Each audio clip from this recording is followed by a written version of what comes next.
দুই নাম্বার হলো কারা? সত্যনিষ্ঠ অর্থাৎ সিদ্দিক। সিদ্দিক শব্দের অর্থ হলো সত্যবাদী। তিন নাম্বারে হলো শহীদ। চার নাম্বার হলো সৎ কর্মপরায়ণ, যারা সৎ কাজ করে, সতের পক্ষে থাকে, সৎ নেই তারা লালন পালন করে। এই চার শ্রেণীর মানুষের সাথে ওই শ্রেণীর মানুষেরা থাকবে যারা আল্লাহ এবং রাসূলের আনুগত্য করবে, আল্লাহ এবং রাসূলের এতায়াত করবে। বলুন সুবহানাল্লাহ। বন্ধুগণ আমার, তাফসীরুল কোরআন মাহফিল সেহেতু যতটুকুনি হক এর হক আদায় করে আমাদের আলোচনা করতে হবে। আমি বলেছি কোরআনুল কারীমের প্রত্যেকটা আয়াত, প্রত্যেকটা অক্ষর আল্লাহ রাব্বুল আলামিন কারণ ছাড়া দেন নাই। আমি বলি নাই, বলেছি। সম্মানিত উপস্থিতি, এই আয়াতটাও নাজিল হয়েছে বিনা কারণে নয়। আল্লাহর নবী জনাবে মুহাম্মদুর রাসূলুল্লাহ সাল্লাল্লাহু আলাইহি ওয়াসাল্লাম তিনি তার দরবারে বসে রয়েছেন।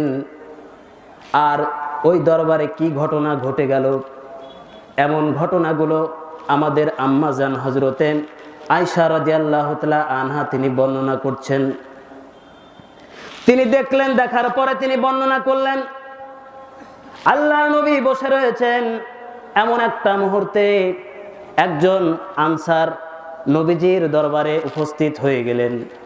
উপস্থিত হওয়ার পরে আল্লাহর নবী জনাবে মুহাম্মদ রাসূলুল্লাহ সাল্লাল্লাহু আলাইহি ওয়াসাল্লামকে আনসার বর্ণনা করছেন। বলছেন, নবীজি, ওগো নবীজি, আপনার প্রতি আমার মায়া হয়, আপনার প্রতি আমার প্রেম জাগে, আপনার প্রতি আমার ভালোবাসা জাগে।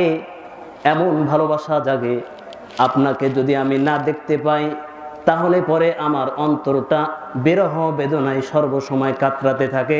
চিৎকার মেরে বলুন না সুবহানাল্লাহ।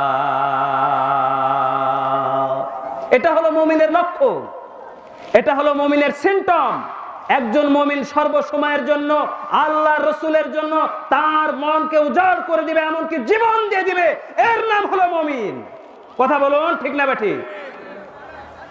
কিন্তু আমার নবীর বিরুদ্ধে নানা পাঠচক্র হয়, নানান কৌশল হয়।